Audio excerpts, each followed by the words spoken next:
বাংলার 10 কোটি মানুষ পরিষ্কার দেখতে পাচ্ছে কিভাবে নির্বাচন কমিশন গত এক মাস থেকে বিজেপির পুতুল হয়ে বাংলার যে বৈধ ভোটার যার খসড়া তালিকায় নাম ছিল সেই নাম সরানোর ডিলিট করার একটা চক্রান্তে সামিল হয়েছে।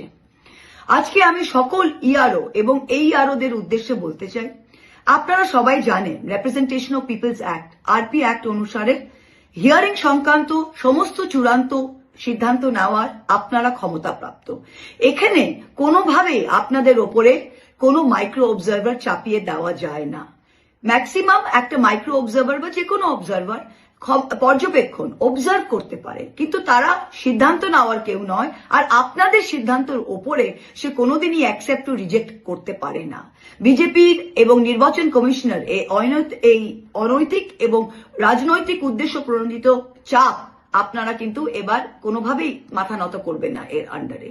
আমি একটা সিম্পল উদাহরণ দিই, যখন কেউ বিডিও লেভেল অফিসার, কেউ এসডিও লেভেল অফিসার, কেউ ডিএমডিসি যাদের কোয়াসি জুডিশিয়াল পাওয়ার আছে, যারা আজকে ইআরও এবং এইআরও হয়েছে, যখন আপনারা ল্যান্ড মিউটেশন রেকর্ডের একটা কেস করছেন, সেখানে কোনো একটা বাইরের নন স্ট্যাচুটরি অবজারভার এসে বলতে পারবে আপনার ডিসিশন নেওয়ার পর যে এই ডিসিশন ঠিক না ভুল, এবং সেটাকে রিভার্স করতে পারবে সেই অর্ডার?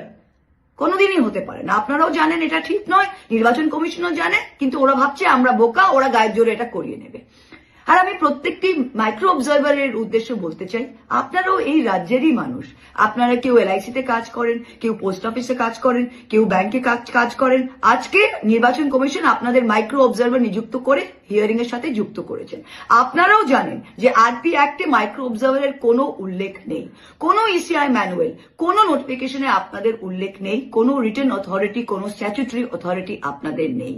তাই আপনারাও বাংলার মানুষ, আপনারাও যে কাজ করছেন, আপনারা এসআইআর এর প্রতিটি কাজ আমাদের টেবিলে কিন্তু বিএলএ 2 রয়েছে, এবং আমরাও দেখছি আপনারা কি করছেন, আর বাংলার মানুষ, বাংলার জনগণও দেখছেন আপনারা কি করছেন। তাই আপনাদের সকলের কাছে অনুরোধ যে আপনারা এই অনৈতিক কোনো কাজে আপনারা একদম আইনের মধ্যে থাকুন, অনৈতিক কোনো কাজে যেন আপনারা যুক্ত না হন ইলেকশন কমিশনের চাপে গিয়ে।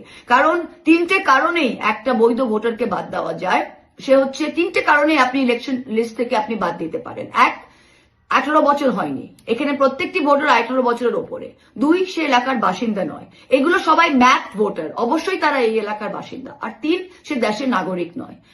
নাগরিকত্ব প্রমাণ করার কেস একটা 4 থেকে 6 বছর নর্মালি চলে। সেখানে একটা কাগজ দেখে ইআরও টেবিলে আপনারা ঠিক করে দেবেন যে সে নাগরিক নয় কি নয়।